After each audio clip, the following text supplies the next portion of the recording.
여러분, 이 히브리인들에게는 3대 절기가 있습니다. 3대 절기. 유대인들에게는 6월절이 있고요. 그 다음에 맥추절이 있고 초막절이 있습니다. 그 중 하나가 바로 맥추감사절입니다. 이 절기는요, 이 한국의 개신교만의 또한 고유한 절기로서 우리가 지키고 있기도 합니다. 이 맥추감사절은 또는 맥추감사주일이라고도 부르기도 하는데, 이것은 6월절 다음으로 굉장히 중요한 절기 가운데 하나였습니다. 밀이나 보리를 수확한 후에 하나님 앞에 첫 열매를 드린 것. 그때 즉 말해서 유대 사회에서 자신들이 밀 농사를 지었을 때 나왔던 첫 번째의 수확한 것을 하나님 앞에 드리는, 어떻게 보면 유대의 추수감사주일이라고도 말할 수가 있습니다. 그래서 출애굽기 23장 16절에 보면 이렇게 말씀하시거든요. 맥추절을 지키라. 이는 내가 수고하여 밭에 뿌린 것에 첫 열매를 거둠이니라. 수장절을 지키라. 이는 내가 수고하여 이룬 것을 연말에 밭에서부터 거두어 저장함이니라. 우리가 특히 이 날을 여러분 6월절이 지난 7월 첫째 주에 지켰다고 해서 여러분 77절이라고 말하기로 합니다. 우리는 지난주가 맥추감사주일인데 우리가 한 주를 연기해서 오늘 우리가 맥추감사주일로 보내게 됐습니다. 여러분, 우리가 정말 감사하는 마음이 메말라져 가면, 또한 감사하는 마음이 메말라져 가는 감사의 생활을 하기가 힘들 때가 너무나 많습니다. 그런데 정말 중요한 것은 성경은 유난히도 강조하는 것이 뭐가 있냐면 감사라고 무난히 우리들에게 강조를 합니다. 그래서 우리는 이 성경 속에서 이 감사의 생활은 어떠한 근거에 의한 것인지를 보면서 정말 감사하는 성도로서 마땅히 우리가 드려야 할 것을 드리고, 또한 감사하는 성도로서 삶을 어떻게 살아야 되는지를 한번 참고해 봤으면 좋겠습니다. 여러분, 이 감사의 의미라는 것은 첫 번째 어떠한 조건을 지니고 있는지 아십니까? 여러분, 감사는요, 이 축복의 조건을 지니고 있습니다. 우리가 너무나도 잘 알죠. 누가복음 이 17장은 10명의 한증병이 걸렸던 문둥병이 한 사람이 돌아온 사마리아인에 관한 내용입니다. 그 내용이 누가복음 17장 11절로 19절인데 제가 봉독해 드립니다. 예수께서 예루살렘에 가실 때 사마리아와 갈릴리 사이에 지나가다가 한 마을에 들어가시니 나병 환자 10명이 예수를 만나 멀리 서서 소리 높여 이르되 예수 선생이여 우리를 불쌍히 여기소서 하거늘 보시고 이르되 가서 제사장들에게 너희 몸을 보이라 하셨더니 그들이 가다가 깨끗함을 받은지라.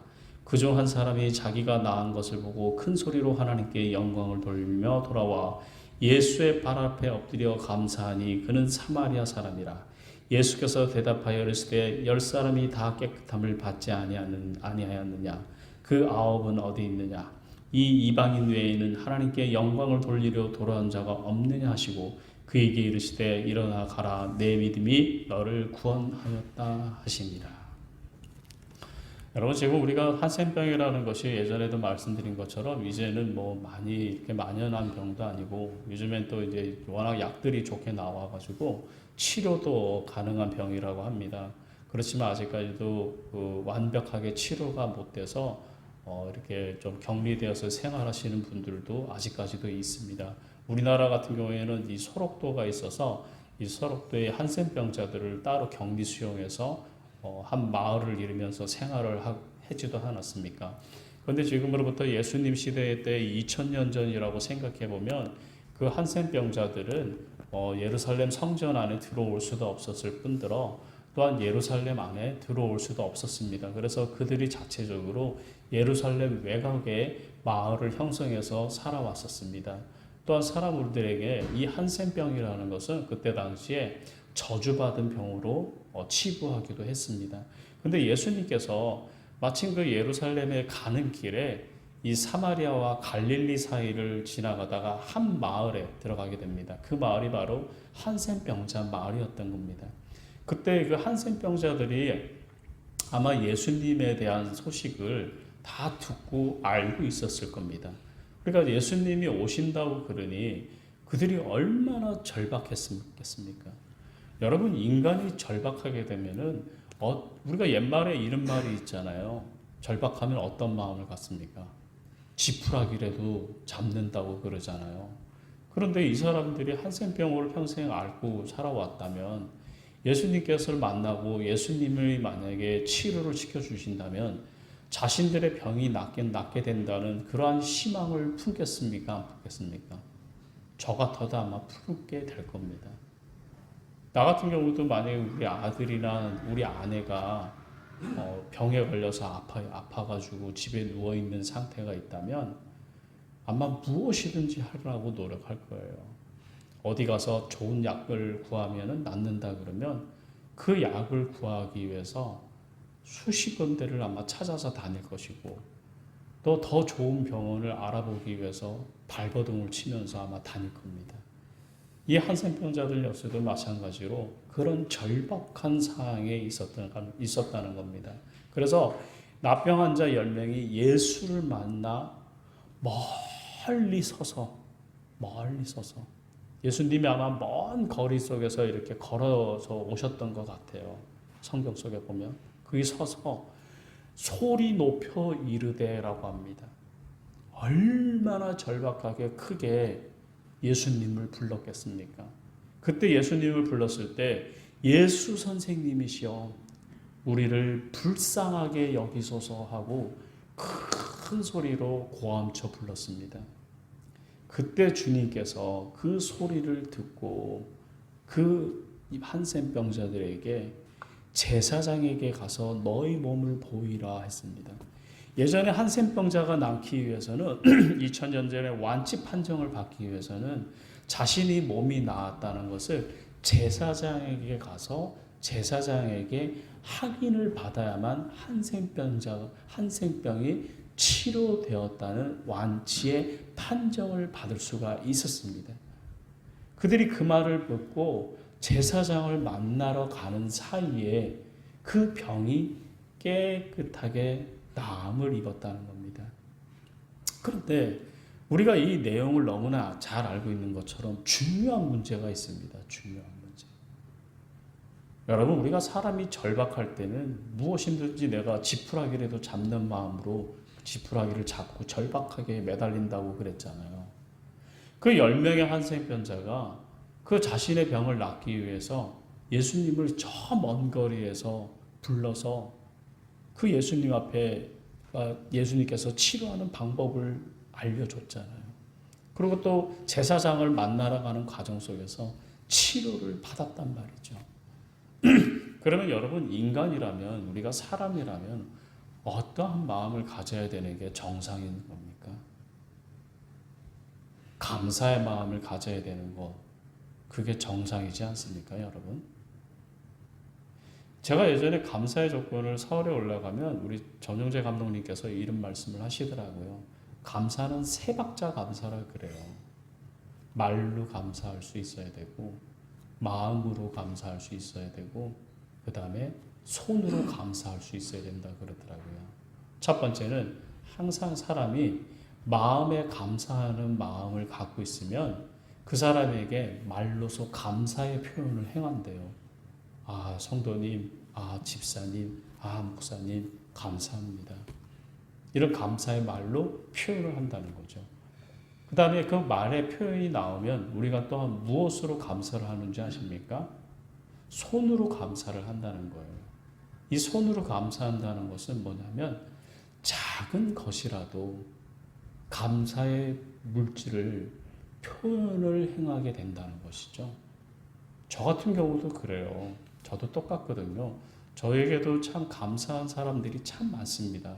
저희 교회에 도움을 주신 분들도 있고요. 지금도 현재 저에게 교회에 도움을 주시는 목사님들도 계시고 또 성도님들, 즉 말해서 뭐 권사님들도 계셔요. 근데 그분들이 저를 만나서 이렇게 작은 봉투라도 목사님 아이들 고기라도 사주십시오 하고 봉투를 주시는 분들도 있거든요. 그럼 그것이 얼마나 감사한지 몰라요.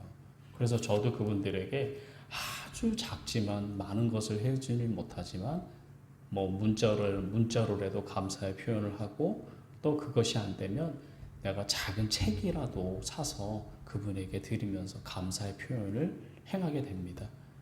그게 사람의 도리고 또 사람이 감사의 마음을 행한다는 거죠. 근데 우리 이렇게 경우에도 감사할 수밖에 없는데 자신이 평생을 알아왔던 그 한센병이잖아요. 저주받은 병이었거든요. 2000년에는.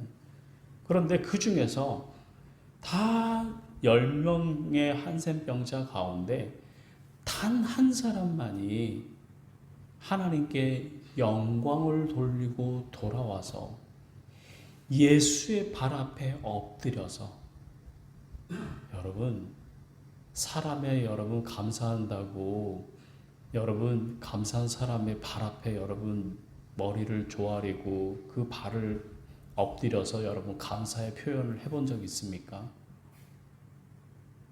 저는 한 번도 없습니다. 여러분도 아마 한 번도 없을 거예요. 발에 입 맞추면서 여러분 감사 표현을 어떻게 할 수가 있겠어요? 우리는 그렇게 할 수가 없잖아요. 그런데 그 중에서 한 사람만이 예수의 발 앞에 엎드려서 감사를 했다는 거예요. 그런데 그 더 놀라운 것은 그 감사의 표현을 했던 사람이 사마리아 또한 사람이었다는 겁니다. 이 사마리아 사람은 제가 누누이 예전에도 많이 얘기했지만 유대인들에게는 이 혼혈인으로서 취급받아서 이 유대 사회에서 아주 격리되고 또한 사람 이하의 취급을 받던 사람들 가운데 한 부류가 사마리아인이었거든요. 이런 차별을 받던 그 사마리아인 오직 한 사람이 주님 앞에 와서 엎드려 감사의 표현을 했다는 겁니다. 주님께서도 그것을 알고 계셨는지 이렇게 말씀하시잖아요. 예수가 대답하여 이르되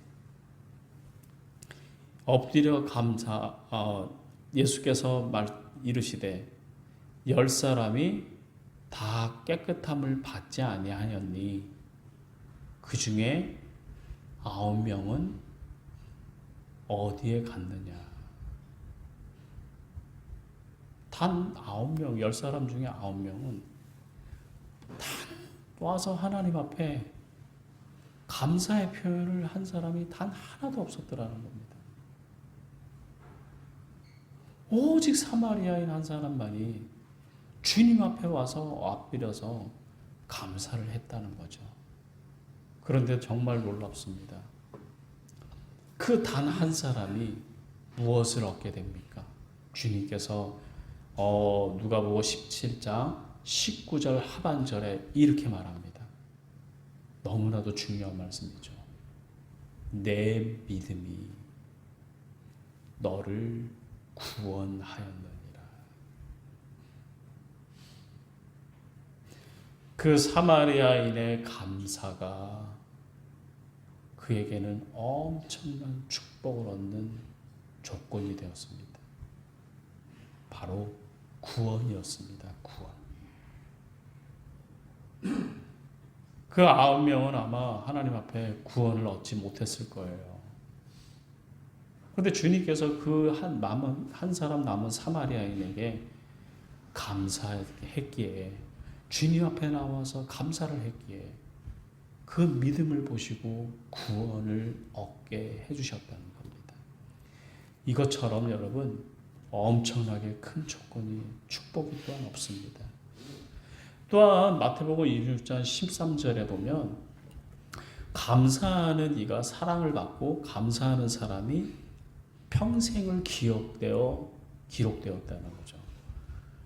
여러분 이 성경에 보면 여성에 대한 이야기들이 나오긴 하지만 그렇게 여성들에 대한 내용들이 이렇게 광범위하게 많이 나오지는 않습니다. 그런데 이 신약 시대에 와서, 예수님 시대에 와서 꼭 우리들에게 항상 기억되는 여인이 있죠. 누굽니까? 가늠한 여인이잖아요. 가늠한 여인. 그래서 마태복음 26장 13절에 보면 주님께 향유를 부은 여인 이렇게 되어 있는데, 이 여인이 뭐 이제 구체적으로는 누굽니다라고 나와 있지 않지만 우리는 일반적으로 이 성경상으로 또 주석상으로 보면 가늠한 여인, 즉 말해서 우리는 막달라 마리아라 그러잖아요. 그 여인으로 그냥 이렇게 간주를 하거든요. 근데 주님께서 그 여인을 통해서 어떤 말을 하냐면, 내가 진실로 너희에게 이르노니 온 천하에 어디든지 이 복음이, 예수 그리스도의 복음이죠, 전파되는 곳에는 이 여자가 행한 일도 말하며 그를 기억하리라 하시니라. 대단한 축복이지 않아요, 여러분? 자신이 용서받은 것에 감사해서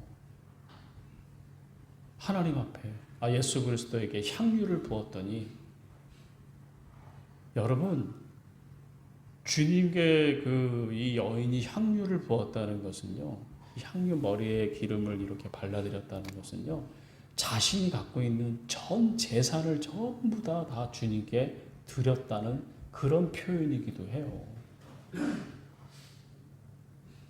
그 귀한 향유를 주님 앞에 부어드렸다는 거죠. 그러니까 이것이 얼마나 어떻게 보면 대단한 감사의 표현이었겠습니까? 주님께서 그것을 아시고 이 복음이 전파되는 곳, 예수 그리스도의 복음이죠. 우리가 2000년 전에 그 있었던 일을 아직도 우리는 이 여인을 가지고 우리는 설교도 행하고 감사를 행할 때, 또한 이 여인에 대한 또 구원에 대해서도 우리는 설교도 행하고, 또한 그 여인을 우리는 머릿속에 기억하고 있지 않습니까? 그만큼 이 감사하는 사람들은, 정말 이 감사는 예수 그리스도 안에서 엄청난 축복을 누렸다는 거죠. 여러분, 우리가 감사를 행하지 않으면요, 하나님 앞에 정말 주시는 그 복을 누리고 살아갈 수가 없어요. 우리가 감사를 행한다는 게 쉽지 않습니다. 감사의 고백은 우리가 매일매일 드리지만 우리가 정말 실천하는 거 쉽지 않거든요. 저도 똑같더라고요. 저도 아침에 새벽에 일어나면은 하나님 앞에 항상 하나님 감사합니다. 저희 아내, 저희 아들, 사랑하는 성도님들, 저희 교회 허락해 주셔서 감사합니다. 항상 그렇게 기도하거든요. 그런데 그것이 또 표현으로 드러나지 않을 때가 너무나 많음을 또한 알고 있다는 거죠. 여러분, 진정 어리게 말씀드립니다. 여러분들의 일생의 삶의 모든 길들 속에서 정말 감사하는 삶을 살아가십시오. 또한 이 감사가 여러분들에게는 큰 축복의 전제 조건이 된다는 것을 잊지 않고 살아갔으면 좋겠습니다. 또한 감사는요, 응답의 선행 조건이 된다고 그럽니다. 데살로니가 전서 1장 1절로 4절입니다. 1절로 4절입니다. 이 데살로니가 교인들에게 전한 편지의 내용인데, 내용은 이러합니다. 바울과 실로아노와 디모데는 하나님 아버지와 제 예수 그리스도 안에 있는 데살로니가인의 교회에 편지하노니, 은혜와 평강이 너희에게 있을지어다. 우리가 너희 모두로 말미암아 항상 하나님께 감사하며 기도할 때에 너희를 기억함은 너희의 믿음의 역사와 사랑의 수고와 우리 주 예수 그리스도에 대한 소망의 인내를 우리 하나님 아버지 앞에 끊임없이 기억하게 함이니, 하나님의 사랑하심을 받은 형제들아 너희를 택하심을 아노라. 이 데살로니가 교인들에게 그 바울과 실로아노와 디모데 또한 그들에게 그들이 예수 그리스도 안에서 디모데 교인들에게 서신서인 편지의 내용을 보냈을 때 그들에게 제일 먼저 행한 내용이 뭐였냐면 너희들에게 평강이 있기를 원하노라. 이것은 유대인들의 일반적인 인사거든요. 샬롬이라는 것은. 그런데 그 앞절에 보니까 중요한 것이 있더라고요. 너희 모두가 말미암아서 항상 하나님 앞에 감사하며 기도하라는 거예요. 그 하나님 앞에 항상 감사하며 기도할 때 믿음의 역사와 또한 사랑의 수고와 소망의 인내가 하나님 앞에 이루어지게 된다는 거죠. 여러분, 우리가 감사하는 것은, 이 감사의 기도라는 것은 여러분 어떻게 보면 정말 우리 기도를 행해서 응답받을 때도 참 많습니다. 하지만 이 감사의 기도는 더 응답의 선행의 조건이 된다는 거죠. 여러분, 우리가 날마다 기도할 때 여러분 항상 하나님 앞에 감사하면서 기도하십시오. 정말 하나님 앞에 부르짖을 때 감사의 기도를 드리십시오. 우리가 인생을 살아가는 과정들 속에서 보니까 저도 그런데 여러분들도 마찬가지겠죠. 이 감사하면서 살아가는 게 참 힘들더라고요. 요즘에는 제가 마음에 저 개인적인 이야기를 양해해 주셨으면 좋겠습니다. 마음이 굉장히 공고해요. 마음도 힘들고. 이제 왜 그러냐면 저희가 이제 교회를 제가 개척을 해온 지가 이제 10년이 됐잖아요. 근데 이제 이 10년이라는 시간 동안에 여러 일들도 겪어왔고 또한 이렇게 쭉 흘러왔지만 또 하나님의 은혜와 또 하나님의 도우심과 또한 좋은 사람들을 보내주셔서 교회를 그래도 우리가 정말 이 교회를 끝까지 이 10년이란 시간을 유지해서 온 것만 해도 정말 하나님 앞에 정말 감사할 그런 조건입니다. 요즘에 교회들 여러분 소식들을 접하는지 모르겠지만 문 닫는 교회들이 굉장히 많아요. 버티지 못하고. 또 저희 교회가 뭐 이렇게 큰 교회는 아니지만 그래도 나름대로 저희 교회는 갖출 것은 어느 정도 갖추고 또 이렇게 30명이든 40명이라도 같이 이렇게 예배 드릴 수 있는 공간을 갖추고 있는 교회이기도 합니다. 그것만 해도 정말 감사한 일이거든요. 그런데 너무 공고할 때가 많아요. 제 자신 스스로가 이런 마음을 갖더라고요. 왜 나에게 이렇게 교회를 내 나름대로 그냥 기도하고 또 내 나름대로 열심히 해본다고 하는데 왜 교회가 항상 정체되어만 갈까? 또 비교가 돼요. 여러분, 우리가 이 세상에만 여러분 신분의 계층이 있는 게 계층이 있지 않아요. 교회 안에도요, 목회자 사회 안에서도요, 계층이 정해져 있더라고요. 저의 아버지가 큰 교회 목사고 저의 아버지가 큰 교회 장로고 그러면 저 또한 지금보다도 더 큰 교회, 그러니까 이 교회 규모를 말하는 거죠. 그런 교회에 청빙받아 갈 수 있는 기회와 또한 그런 교회에서 목회할 수 있는 기회가 일반적인 목회자들보다 더 빨리 이루어지더라는 거죠.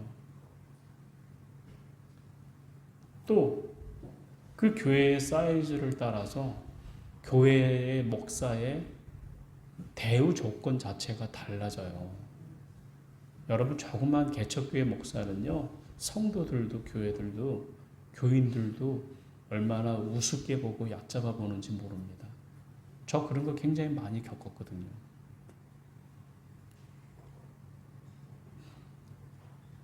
그런 마음도 있죠.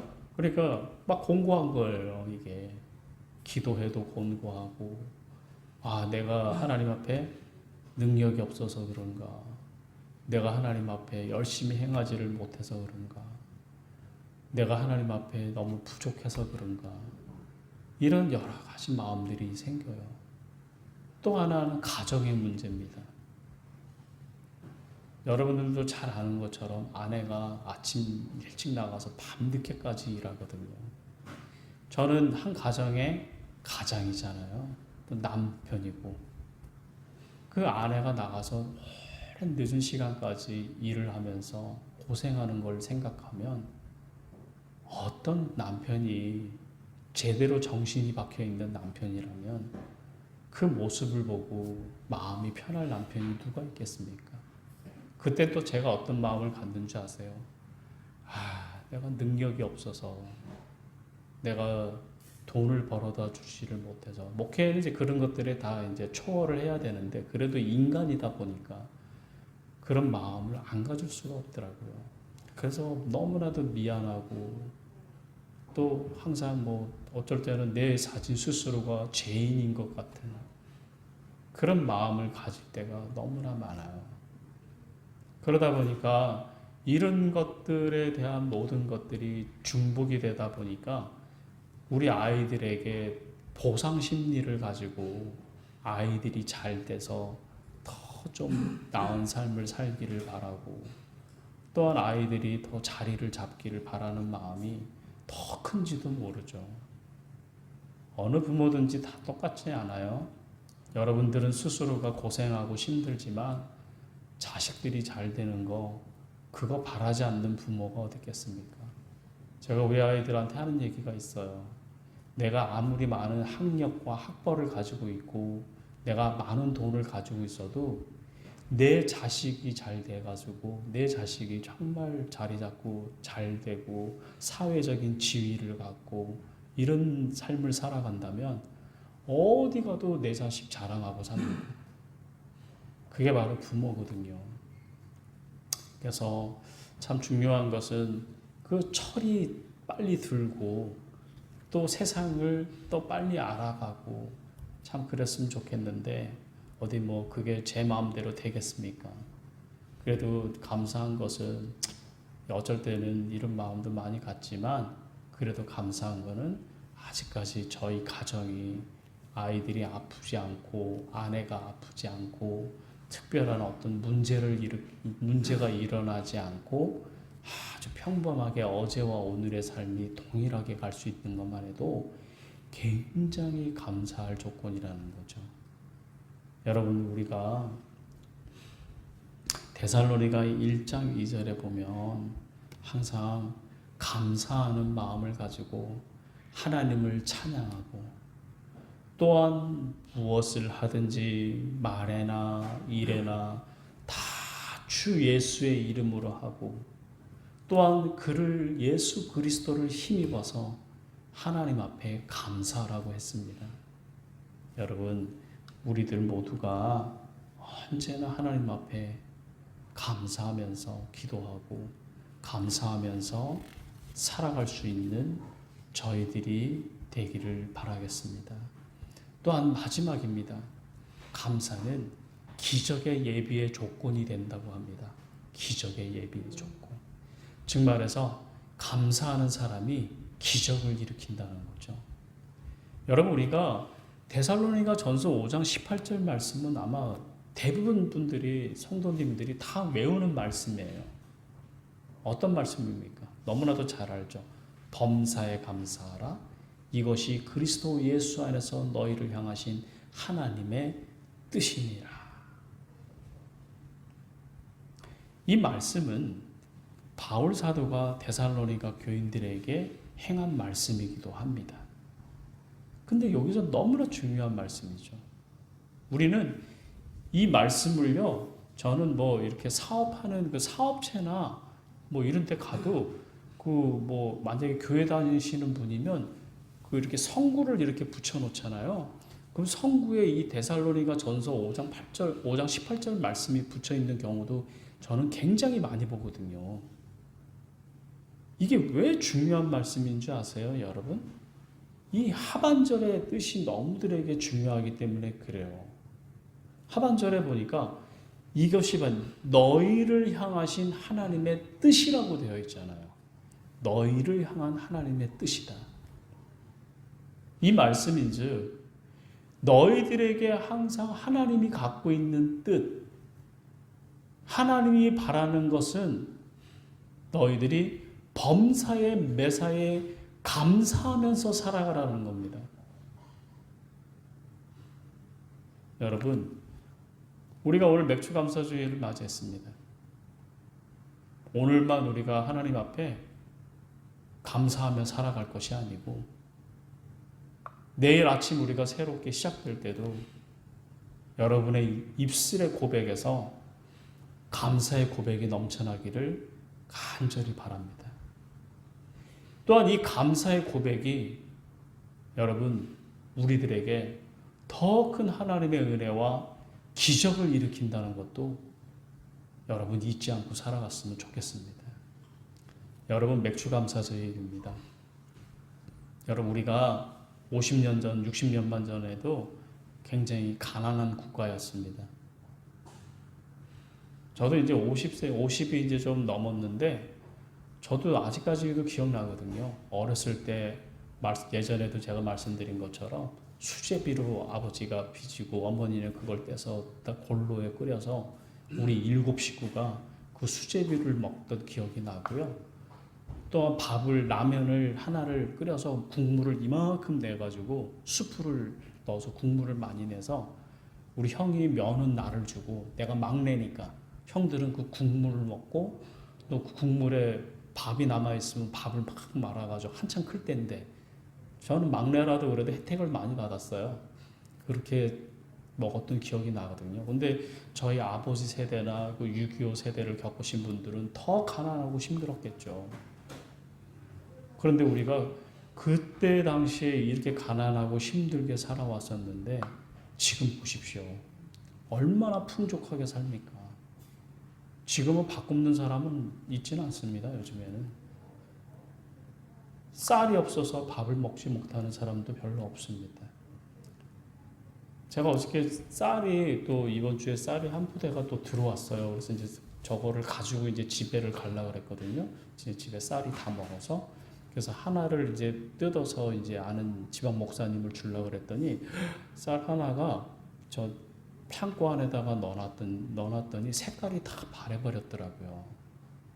그래서 얼마나 속이 상하든지 어저께 그 쌀 보면서 내가 이 쌀이 굉장히 귀한 거잖아요. 곡식이. 근데 저렇게 방치해놔서 색깔이 다 바란 걸 보고 마음이 안 좋더라고요. 그래서 저 쌀을 그 떡집에 맡기려고 그래요. 제가 이번 주에 맡겨서 떡국떡을 빼서 교회에서 떡국을 끓여 먹든지 아니면 교인들에게 이렇게 나눠주려고 제가 생각을 하고 있거든요. 근데 그만큼 우리가 먹을 것이 많아졌다는 거죠. 그래서 여러분 그것도 기적입니다. 우리나라가 이만큼 살고 우리의 가정들이 굶지 않고 먹고 사는 것도 다 정말 기적인데 그 기적은 다 하나님 앞에 우리가 감사하는 삶을 살았기에 이루어져 갔었음을 우리가 또한 기억하면서 살아가는 저희가 되기를 간절히 기원하고 바라겠습니다. 우리 기도합니다.